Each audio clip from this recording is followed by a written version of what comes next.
Bienvenue sur le podcast de la paye facile. Je suis la narratrice et je suis heureuse de vous présenter les conseils d'Anthony Rocca. Vous pouvez retrouver l'ensemble des conseils à l'adresse la-paye-facile.com.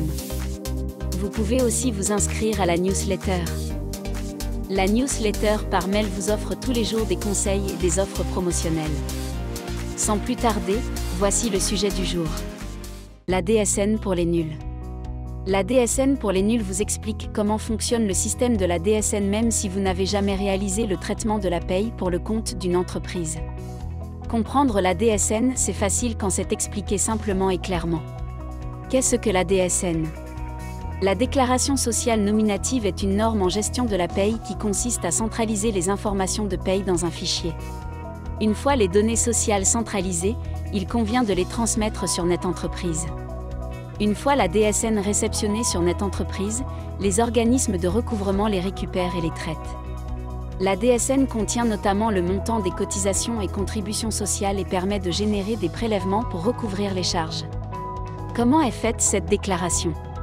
Pour réaliser cette déclaration, il faut obligatoirement utiliser un logiciel de paye. La mise en place de la déclaration sociale nominative vise à assurer une fiabilisation des informations. Cette fiabilisation s'accompagne d'une dématérialisation. C'est pourquoi, les informations sont issues du logiciel de paye. Il n'est pas possible de faire un bordereau papier pour faire une déclaration sociale nominative. À quoi sert la déclaration sociale nominative ? La déclaration sociale nominative permet de simplifier le déclaratif. Cette déclaration remplace des procédures, regroupe des formalités, fiabilise le traitement des données sociales. Avant la DSN, le gestionnaire paye gérait différents types de processus selon différentes échéances et suivant plusieurs formats.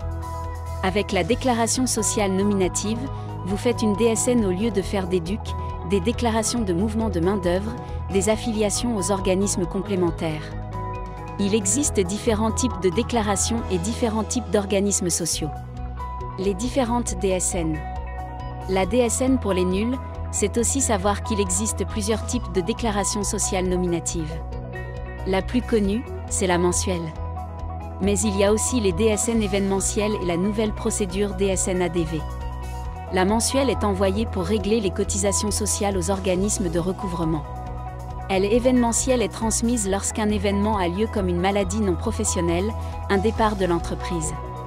La DSN amorçage des données variables est une nouvelle procédure à classer dans les DSN événementielles qui permet de récupérer des informations avant une embauche. Les déclarations sont transmises sur NetEntreprise et sont traitées si besoin par les organismes sociaux.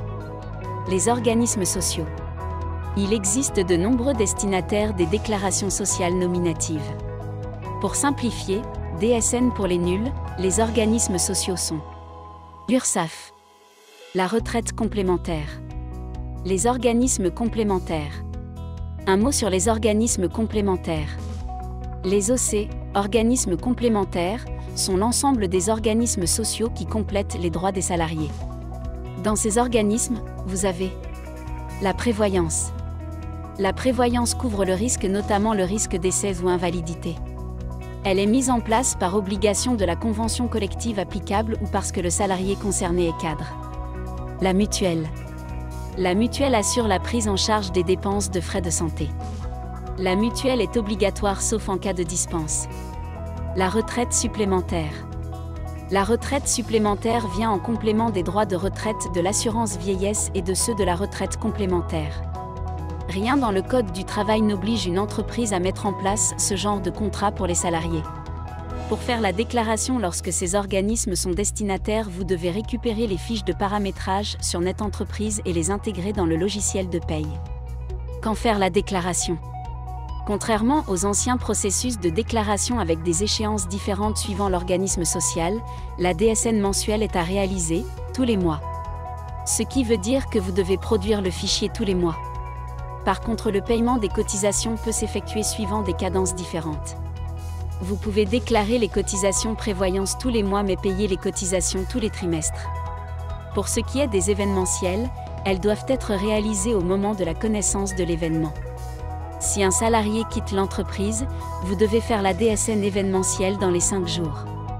Cela peut poser problème dans le cas d'entrée et de sortie en cours de mois. La DSN pour les nuls. Si vous êtes motivé et que vous voulez vraiment comprendre la déclaration sociale nominative rapidement et facilement, vous avez une formation à ce sujet. Elle est disponible pour les abonnés de la newsletter d'Anthony Rocca.